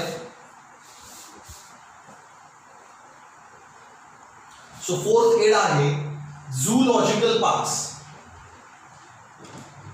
सो ऑब्वियसली तुम्हाला माहित आहे डिफरन्स काय बघा बॉटनिकल गार्डन्स आणि झूलॉजिकल पार्क्स मध्ये. बॉटनिकल गार्डन मध्ये वेगवेगळ्या प्लेसेसला वर्ल्डच्या वेगवेगळ्या प्लेसेसमध्ये असणारे प्लांटचे स्पेसिमन्स कलेक्ट करायचे आणि एका सिस्टमॅटिक मॅनरने एका ठिकाणी ग्रो करायचे, त्याला बॉटनिकल गार्डन म्हणतो. Means this is about plant and this zoological parks are about animals. म्हणजे या वर्ल्डमध्ये वेगवेगळ्या ठिकाणी जे ॲनिमल्स प्रेझेंट आहेत, जी डायव्हर्सिटी प्रेझेंट आहे, ओके, त्या डायव्हर्सिटीला एका आर्टिफिशियल मॅनरने आपण ग्रो करणार आहे, त्याला आपण झूलॉजिकल पार्क्स म्हणतो. म्हणजे हे जे कॉन्झर्वेशन आहे, या कॉन्झर्वेशन मध्ये हे जे ॲनिमल्स असतात हे वेगवेगळ्या पार्ट मधून कलेक्ट केले जातात, त्यांना कलेक्ट केलं जातं. लिव्हिंग आहेत ते. बॉटनिकल गार्डन मध्ये पण लिव्हिंग क्रिचर्स असतात प्लांटचे, आणि झूलॉजिकल पार्क्स मध्ये पण लिव्हिंग क्रिचर्स असतात ॲनिमल मध्ये. तसं म्युझियम मध्ये डेड स्पेसिमन्स असतात. म्युझियम मध्ये काय असतात? Dead स्पेसिमन्स.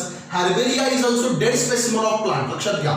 Whereas botanical garden is living creatures and the zoological is also living animals are present, but they are not of that natural habitat. They may be collected from different parts. म्हणजे हे वेगवेगळ्या ठिकाणचे असू शकतात. Like आपल्या इथे पुण्यामध्ये असणाऱ्या झूलॉजिकल पार्क मध्ये पण असा एखादा ॲनिमल असेल जो मुळात आपल्या इथला नाहीये, तो बाहेरचा कुठला तरी, तिथून आपण त्याला इथे घेऊन आलेलो आहे आणि त्याला प्रॉपर आपण प्रिझर्वेशन केलेलं आहे, त्याला एक प्रॉपर मेथडने आपण त्याची ग्रोथ करायला लागलोय तिथे, आणि त्याला सगळ्या सुविधा तिथे आपण प्रोव्हाइड केलेल्या आहेत. आणि ते कशासाठी केलंय तर त्याच्याबद्दलचं नॉलेज बायोलॉजिस्टना, कॉमन पीपलला समजावं, त्याचा स्टडी प्रॉपर व्हावा. सो तिथे लेबलिंग पण केलं जातं बाहेरच्या बाजूला की त्याचं लोकल नेम काय, सायंटिफिक नेम काय, त्याचं कॅरेक्टरिस्टिक्स काय, तो त्याचा हॅबिटॅट काय, त्याची पेक्युलर कॅरेक्टरिस्टिक्स काय, हे डिटेल दिलं जातं. So zoological parks is a collection of different kinds of animal species on the अर्थ and they are preserved in a park in a specific manner, in a systematic manner, आणि त्यांच्या ग्रोथची काळजी घेतली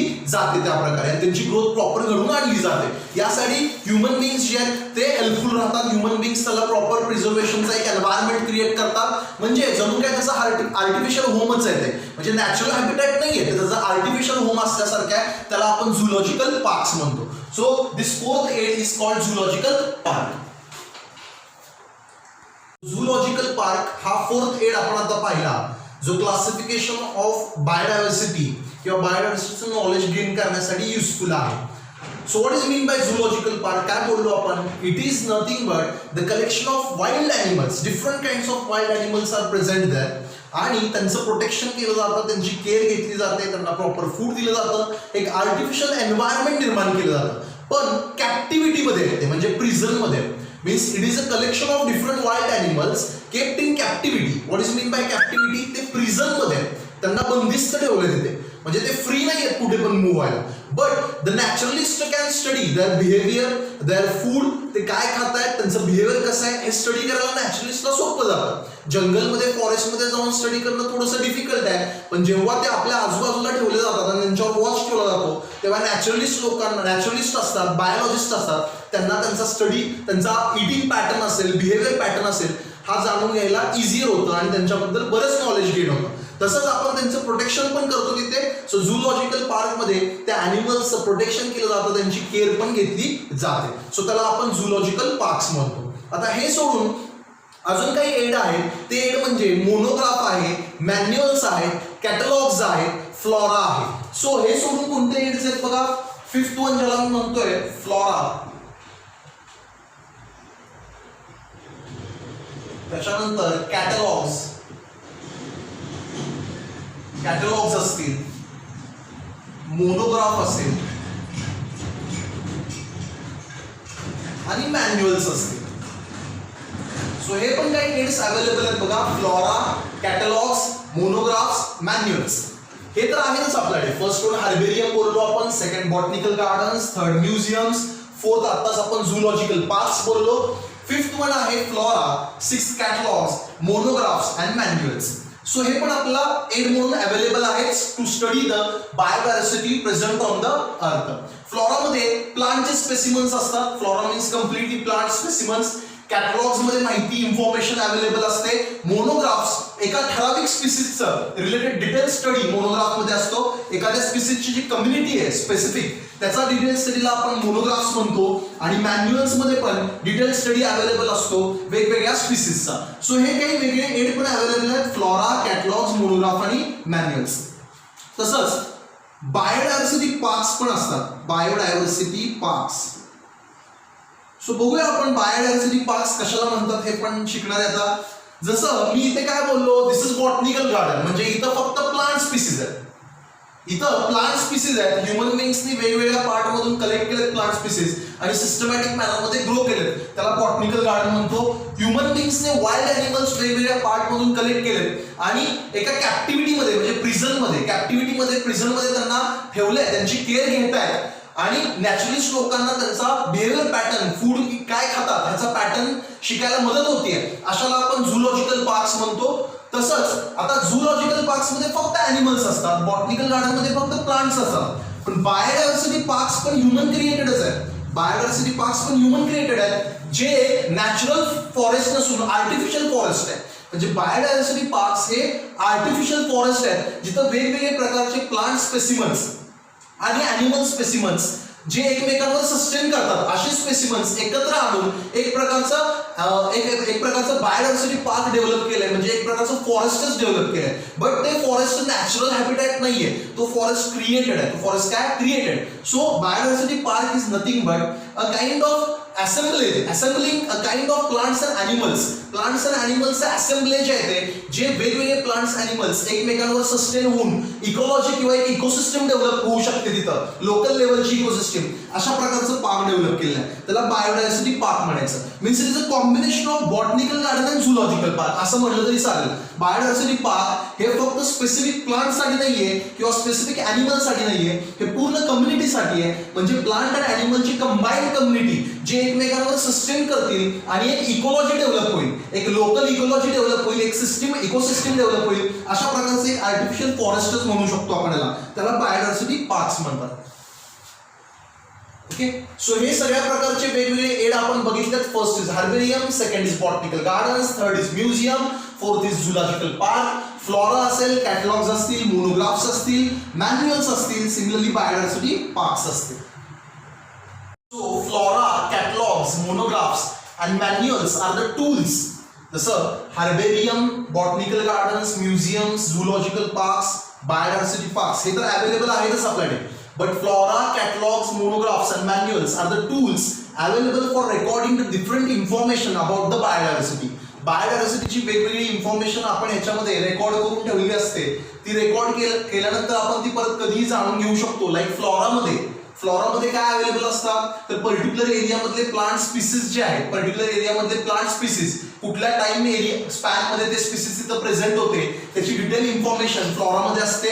monographs एखाद्या biological group बद्दल description असतं, म्हणजे कुठल्या तरी ठराविक बायोलॉजिकल ग्रुप बद्दल डिटेल डिस्क्रिप्शन मोनोग्राफ्स मध्ये अवेलेबल असतं. मॅन्युअल्स इन्फॉर्मेशन प्रोव्हाइड करतात, डिफरंट इन्फॉर्मेशन असते.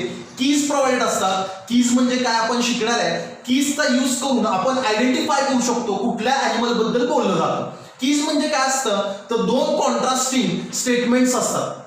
त्या स्टेटमेंट्सला दोन कॉन्ट्रास्टिंग स्टेटमेंट्स असतात. त्या स्टेटमेंटचा यूज करून आपण आयडेंटिफाय करू शकतो की तो अॅनिमल कोणत्या किंगडमला किंवा कुठल्या कॅटेगरीला बिलॉंग करतो, कोणत्या किंगडमला बिलॉंग करतो, कोणत्या सब किंगडमला बिलॉंग करतो, कोणत्या डिव्हिजनला बिलॉंग करतो. हे आपण जस्ट कॅरेक्टरिस्टिक्स असतात दोन कॉन्ट्रास्टिंग. लाईक फॉर एक्झाम्पल आपण जर म्हटलो the animal has a bone, the animal do not have a bone. So animal has a bone and animal do not have a bone हे दोन स्टेटमेंट्स आहेत. स्टेटमेंट्सला lead असं म्हटलं जातं. स्टेटमेंटला काय म्हटलं जातं लीड. सो की मध्ये दोन स्टेटमेंट्स असतात. दोन स्टेटमेंट्स एकमेकांचे कॉन्ट्रास्टिंग स्टेटमेंट्स असतात. सपोज या मॅन्युअल्स मध्ये असे कीज अवेलेबल असतात जेणेकरून तुम्ही कोणताही जो बायोडायव्हर्सिटी मधला कोणताही स्पीसीज असेल त्याला प्रॉपरली आयडेंटिफाय करू शकाल, त्याची डिटेल माहिती काढू शकाल की तो कोणत्या किंगडमला बिलॉंग करतोय, तो कोणत्या सब किंगडमला बिलॉंग करतोय, त्याचा डिव्हिजन कोणता आहे, त्याचा फायलम कोणता आहे, त्याचा सब फायलम कोणता आहे, ऑर्डर कोणती आहे.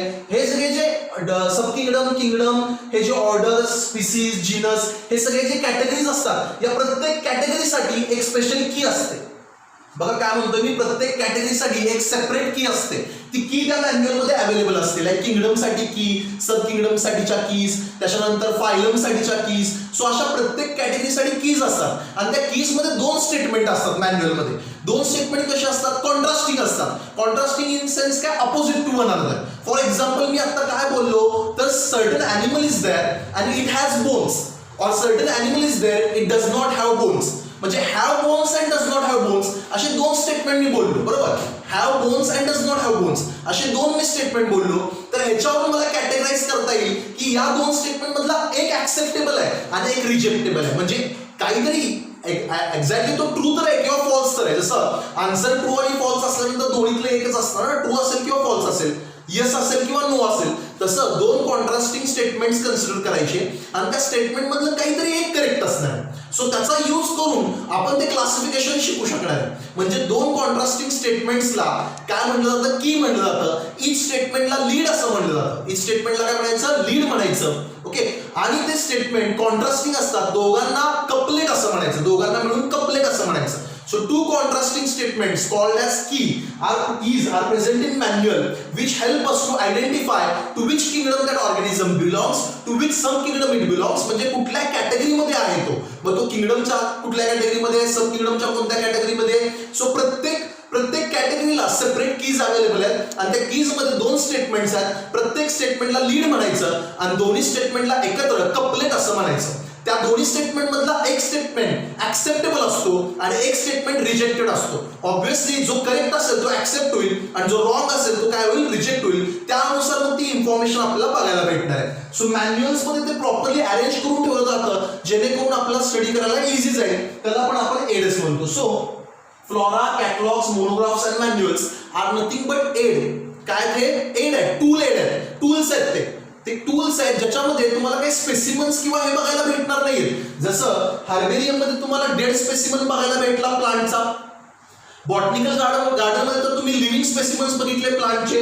म्युझियम मध्ये डेड स्पेसिमन प्लांट किंवा अॅनिमलचा प्रिझर्व करून ठेवला होता तुम्हाला बघायला भेटला. झूलॉजिकल पार्क मध्ये तुम्हाला लिव्हिंग क्रिएचर्स बघायला भेटले, वाईल्ड अॅनिमल्स जे प्रिझर्व करून ठेवलेत. तसंच बायोडायव्हर्सिटी पार्क्स मध्ये तुम्हाला प्लांटचे लिव्हिंग क्रिएचर्स आणि अॅनिमल लिव्हिंग क्रिएचर्स म्हणजे जे आता एक्झिस्ट होत आहेत अशांची कम्युनिटी आपण डेव्हलप केली आहे जी सेल्फ सस्टेनिंग आहे. म्हणजे अशा प्रकारचे प्लांट अॅनिमल आपण चूज करायचे जे असेंबल करायचे सगळ्यांना एकत्र, जे एकमेकांवर डिपेंड राहून सेल्फ सस्टेन होऊ शकतात आणि एक प्रकारचं इकॉलॉजी तिथे डेव्हलप होईल, एक इकोसिस्टम डेव्हलप होईल. आणि अशा प्रकारचं एक्झाम्पल आपण अर्बन लँडस्केपवर करू शकतो. म्हणजे नॉट नेसेसरी की आपल्याला अॅनिमल्स बद्दल किंवा प्लांट बद्दल डिटेल शिकायचं आहे म्हणून कुठल्या तरी जंगलात जायची गरज नाहीये. अर्बन लँडस्केपवर जिथं बॅरन लँड आहे तिथं आपण बायोडायव्हर्सिटी पार्क तयार करू शकतो. सो त्याला आपण बायोडायव्हर्सिटी पार्क म्हणतो. बट हे सोडून काही टूल्स असतात ते पण एड अंडरच मोडतात. ते टूल्स कोणते आहेत, फ्लोरा, कॅटलॉग्स, मोनोग्राफ्स आणि मॅन्युअल्स. हे टूल्स पण एड अंडर येतात. ज्यात फ्लोरा म्हणजे काय असतो तर it is a collection of और स्पेसिमन्स असतात कुठले प्लांटचे स्पेसिमन असतात एखाद्या पर्टिक्युलर एरिया मधले, एका पर्टिक्युलर टाइम पिरियड मधले. तसंच मोनोग्राफ्स काय असतं तर बायोलॉजिकल ग्रुप कोणता तरी असेल त्याच्याबद्दल डिस्क्रिप्शन असतं. एखाद्या बायोलॉजिकल ग्रुप बद्दल डिटेल डिस्क्रिप्शन जर बोललो मी तर त्याला आपण मोनोग्राफ्स म्हणतो. So monographs is a detail description of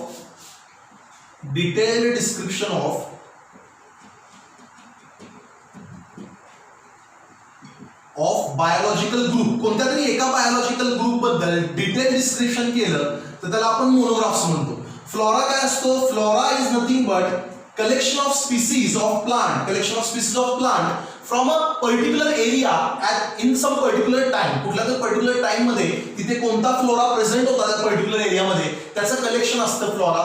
manuals, catalogues पण इन्फॉर्मेशन गिव्हिंग असतात, त्याच्यामध्ये पण बरीचशी इन्फॉर्मेशन अवेलेबल असते. Manuals also provide information. Catalogues and manuals provide information. Manuals मध्ये इन्फॉर्मेशन प्रोव्हाइड करण्यासाठी कीजचा यूज केला जातो. कशाचा यूज केला जातो, कीजचा. कीज मध्ये काय असतं तर आयडेंटिफिकेशन करण्याला इझी पडतं. Keys are used to identify the species belong to which kingdom, the species belong to which sub kingdom, the species belong to which phylum और डिव्हिजन. हे जर मला जाणून घ्यायचं असेल तर कीज असतात. कीज मध्ये दोन स्टेटमेंट असतात. कॉन्ट्रास्टिंग स्टेटमेंट्स असतात. त्या दोन्ही स्टेटमेंट्सला कीज मध्ये दोन स्टेटमेंट असतात. त्या दोन्ही स्टेटमेंटला कपलेट असं म्हटलं जातं. काय म्हटलं जातं, कपलेट. आणि सिंगल स्टेटमेंटला लीड असं म्हटलं जातं. काय म्हटलं जातं, लीड. Single स्टेटमेंटला lead. आणि ते दोन स्टेटमेंट एकमेकांची कॉन्ट्रास्टिंग असतात म्हणजे ऑपोजिट टाइपचे असतात. म्हणजे यस ऑर नो असा आन्सर भेटणार आहे आपल्याला त्याचं. मग त्या दोन्ही स्टेटमेंट मधून एकच स्टेटमेंट ऍक्सेप्टेबल असतो जो करेक्ट असू शकतो आणि दुसरा स्टेटमेंट रॉंग असणार आहे. So one is accepted and one statement is rejected. अशा पद्धतीने आपण आयडेंटिफिकेशन करू शकतो कुठल्याही ऑर्गॅनिझमचं. आणि ही प्रोसेस मॅन्युअल्स मध्ये यूज केली जाते. प्रत्येक कॅटेगरीसाठी अशी कीज अवेलेबल आहेत. लाईक किंगडम साठी अवेलेबल आहेत, सब किंगडम साठी अवेलेबल आहेत. सिमिलरली फायलम, सब फायलम, ऑर्डर, डिव्हिजन्स या सर्व कॅटेगरीज साठी कीज अवेलेबल आहेत. And that keys are in two statements, contrasting statement statements, that is one is acceptable and one is rejectable. दोन स्टेटमेंटच्या ग्रुपला कपलेट म्हणायचं, सिंगल स्टेटमेंटला लीड म्हणायचं. समजलं? सो हे सगळ्या टूल्सचा वापर करून आपण बायोलॉजिकल डायव्हर्सिटी आर्कवरची शिकू शकतो. आता मला एक मेन बोलायचं इथे की बायोलॉजिकल डायव्हर्सिटी कॉन्झर्व का करायची असते, काय गरज पडते बायोलॉजिकल डायव्हर्सिटी कॉन्झर्व करायची. आपण तर इथे काय बोललो, आम्हाला हे स्टडी करायचं आहे म्हणून आपण हे कॉन्झर्व करतो, राईट. हे सगळी इन्फॉर्मेशन आपण गॅदर करून का ठेवली आहे, तर आपल्याला स्टडी करायचं आहे, बायोलॉजी बद्दल स्टडी करायचं आहे, आपल्या बायोडायव्हर्सिटी किती वेगवेगळ्या प्रकारचे इथं स्पीसीज आहेत ह्यांचं नॉलेज गेन करायचं आहे. पण मला सांगा तेवढंच लिमिटेशन आहे का, तर मेन रिझन काय बायोडायव्हर्सिटी कॉन्झर्व करायचं, आपल्या अर्थवरती इकोसिस्टीम स्टॅबल ठेवायचे, इकॉलॉजीमध्ये स्टॅबिलिटी मेंटेन करायची. प्रत्येक ऑर्गॅनिझमचे कॅरेक्टरिस्टिक्स स्टडी करून त्या ऑर्गॅनिझमचं एक्सटिंक्शन होऊ नये किंवा ऑलरेडी जे एक्सटिंक्टेड आहेत त्यांचं एक्सटिंक्शनच्या थ्रेटन्ड आहेत किंवा रेअर झालेत त्यांचं आपण प्रिझर्वेशन करणं गरजेचं आहे. ह्युमन एक्सप्लोजन पॉप्युलेशनचं खूप झालंय, ह्युमन पॉप्युलेशनचं, त्याच्यामुळे इथले नॅचरल रिसोर्सेस एक्सप्लॉइट होत चाललेले आहेत and we are a burden on this society or this earth and that is why this other species which are sharing this earth with us are getting destroyed. बाकीचे species जे आपल्यावर sharing करतायत या अर्थचं ते हळूहळू डिस्ट्रॉय होत चाललेत आणि ते काय बरोबर नाहीये. इथली इकॉलॉजी, इथली व्हेरिएशन जी आहे वेगवेगळी लाईफची ती स्टॅबल ठेवायची. आपल्याला जी डेन्सिटी आणि कॉम्प्लेक्सिटी या बायोडायव्हर्सिटीमध्ये आहे ती स्टेबल ठेवण्यासाठी आपलं कॉन्झर्वेशन हे करावंच लागेल. तरच या आर्टची इकोसिस्टीम म्हणजे जे इंटरॅक्शन्स आहेत या बायोटिक आणि अबायोटिक फॅक्टरमध्ये किंवा वेगवेगळ्या बायोटिक फॅक्टरमध्ये त्याच्यामुळे ही जी इकॉलॉजी तयार होते या इकॉलॉजीमध्ये स्टॅबिलिटी आणण्याचं काम केलं पाहिजे. ते काम आता होत नाही, कुठे ना कुठे इकॉलॉजी स्टॅबिलिटी डिस्टर्ब होतीये आणि त्याचं कारण आहे human growing population, explosion of population and exploitation of resources on the earth. So गरजेचं आहे, म्हणजे फक्त बायोलॉजी शिकण्यासाठीच हे गरजेचं नाहीये, तर कुठे ना कुठे एन्व्हायरमेंटसाठी हेल्प होणार आहे. त्याच्यामुळे कॉन्झर्वेशन इम्पॉर्टंट आहे. आणि कॉन्झर्वेशन दोन प्रकारचं आहे, आयदर ते इन सिटू आहे किंवा ते एक्स सिटू आहे. म्हणजे कॉन्झर्वेशनचे टाइप्स जे आहेत, कॉन्झर्वेशनचे जे टाइप्स असतात ते दोन प्रकारचे असतात. टाइप्स ऑफ कॉन्झर्वेशन जर मी बोललो, कॉन्झर्वेशन का इम्पॉर्टंट असतं हे जे मी आता डिटेलमध्ये तुम्हाला सांगितलंय, तर त्याचे दोन टाइप्स असतात. एक आहे इन सिटू आणि दुसरा आहे एक्स सिटू. पहिला कोणता आहे इन सिटू आणि दुसरा आहे ex situ. So in Situ आणि एक्स सिटूचं मिनिंग काय बघा. आता आपण जे एड सगळे डिस्कस केले नाही तर ते बऱ्यापैकी एक्स सिटू अंडरच येत होते. आता तुम्हाला फरक समजला असेल मग मी काय बोलतोय ते. आपण जे आता 8 डिस्कस केले की नाही, म्हणजे कोणते botanical garden, zoological parks, botanical garden, zoological parks आणि biodiversity parks. So biodiversity park असेल, बॉटनिकल गार्डन असेल किंवा झूलॉजिकल पार्क असेल, हे तिन्ही एड जे आपण आता डिस्कस केले जिथं लिव्हिंग क्रिएचर्स राहतात ते एक्स सिटूचं एक्झाम्पल आहे. म्हणजे काय, ते नॅचरल हॅबिटॅटमध्ये नाहीये, ते आर्टिफिशियल हॅबिटॅट जो ह्युमन बिंगने क्रिएट केलाय त्याच्यामध्ये आपण त्यांना प्रिझर्व करून ठेवलंय. फरक समजला.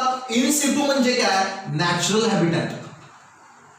नॅचरल हॅबिटॅटमध्ये कॉन्झर्वेशन जेव्हा केलं जातं, लाईक आपण आता रिझर्व्ड बायोडायव्हर्सिटी झोन म्हणून डिक्लेअर करतो. एखादा फॉरेस्ट एरिया असतो तिथं ह्युमन बिंग्स जात नाहीयेत किंवा तो एरिया रिझर्व केलेला असतो. मग तो फॉरेस्ट काय आपण डेव्हलप केलेला नाहीये, तो फॉरेस्ट नॅचरली ग्रो झालाय आणि तिथे ॲनिमल्स पण नॅचरली अवेलेबल आहेत, ते त्यांच्या नॅचरल हॅबिटॅटमध्ये आहेत. ते काय ह्युमन बिंगच्या इंटरव्हेन्शनने झालेलं नाही, त्याला आपण इन सिटू म्हणतो. So this is in situ conservation. In situ conservation म्हणजे ऑलरेडी जे फॉरेस्ट अवेलेबल आहेत त्यांना आपण आता डिस्ट्रॉय करायचं नाहीये, आपण तिथे प्रॉपर केअर घ्यायचे, ह्युमन बिंगचं इंटरफरन्स तिथे जास्त वाढून द्यायचं नाही आणि हेन्स ते कॉन्झर्वेशन आपण सक्सेसफुल ठरवायचं. त्याला आपण इन सिटू किंवा नॅचरल हॅबिटॅट मधलं कॉन्झर्वेशन म्हणतो. आणि एक्स सिटू म्हणजे काय, एक प्रकारचा आर्टिफिशियल हॅबिटॅट तयार केला जातो. Artificial habitat which is similar to the natural habitat. Like botanical garden मध्ये आपण काय केलं, वेगवेगळ्या प्रकारचे प्लांट स्पीसीज वेगवेगळ्या पार्ट मधून वर्ल्डच्या कलेक्ट केले आणि एका ठिकाणी गार्डन मध्ये लावून टाकले. म्हणजे स्पेसिफिक मॅनर मध्ये लावले आणि त्यांच्यावर लक्ष ठेवून सिस्टमॅटिक मॅनरने त्यांना सगळं प्रोव्हाइड केलं, मिनरल्स प्रोव्हाइड केले, वॉटर प्रोव्हाइड केलं आणि त्यांना ग्रो केलं. बट ते नॅचरली इथले होते का, नव्हते. ते कुठून कुठून कलेक्ट केले होते वर्ल्डच्या पार्ट्स मधून आणि आपण त्यांना कल्टिवेट केलेलं. सो त्याला आपण बॉटनिकल गार्डन्सला आपण नॅचरल हॅबिटॅट नाही म्हणू शकत, त्याला कसले हॅबिटॅट म्हणायचे, आर्टिफिशियल हॅबिटॅट्स मध्ये ग्रो झालेले प्लांट्स म्हणणार. झूलॉजिकल पार्क्स पण तेच आहे. झूलॉजिकल पार्क्स मध्ये जे वाईल्ड ॲनिमल्स आपण आणले ते वेगवेगळ्या वर्ल्डच्या पार्ट मधून आणलेले आहेत. त्यांचा स्टडी करण्यासाठी आपण ते आणलेले आहेत, त्यांची केअर घेतोय, प्रोटेक्शन देतोय, त्यांना फूड प्रोव्हाइड करतोय आणि त्यांचा बिहेवियर, त्यांचे इटिंग हॅबिट्स, वेगवेगळे जे त्यांच्या चेंजेस होतात त्याचं ऑब्झर्वेशन नॅचरलिस्ट करतात. बट ते आर्टिफिशियल हॅबिटॅट आहे, ते त्यांचं नॅचरल हॅबिटॅट नाहीये, म्हणजे ते एक्स सिटू अंडर मोडते. कशा अंडर मोडते? Ex situ.